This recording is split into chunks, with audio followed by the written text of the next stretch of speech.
mga lods. So dumating na yung ating inantay na parts ito mga lods. Ito yung parts na hinihintay natin. Ito yung sira nito mga lods, yung kanyang clutch housing.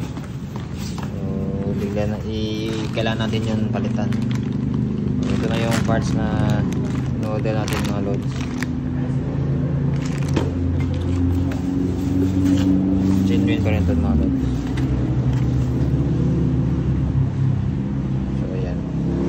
Let's go mga lods. So yung problema niya mga lods, kaya natin ito binaklas.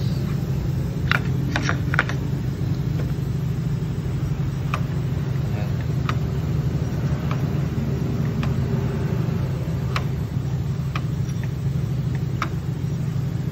So kailangan natin ito palitan mga lods. Mabita na ito mga lods. Ito yung papalit natin.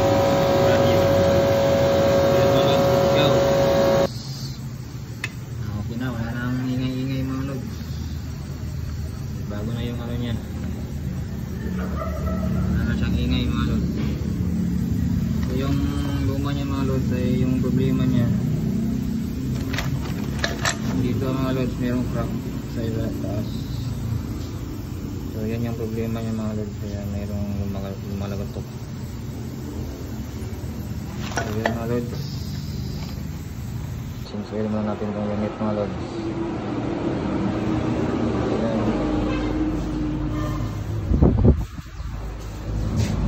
Tapos na pala natin ito nalagay ng clutch housing dito mga lods. Medyo natin na yung oil na gamitin natin mga lods. Ito lang. So yun mga lods, let's go. Tapos natin yung oil. So papandarin na natin mga lods.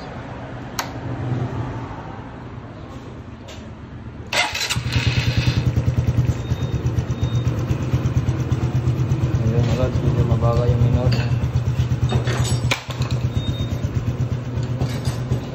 Kita natin ng konti mga lods.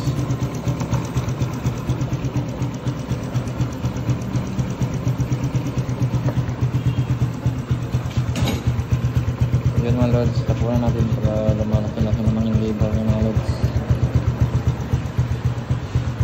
Yun mga lods, okay na, let's go. Yan mga lods, i-decide natin yung unit na inayos natin mga lods. Oh, let's go.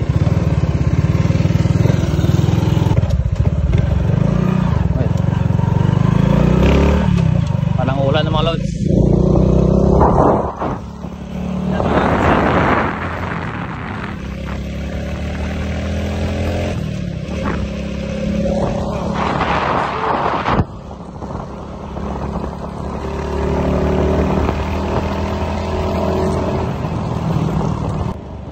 Ayan mga lods, dito tayo sa shop natin mga lods.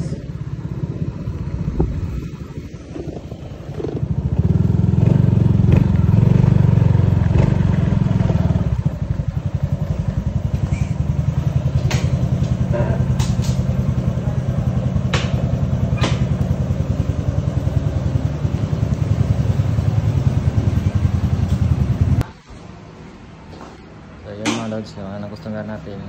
So yun, success na siya. Success na yun mga lods, ayos na yung motor natin.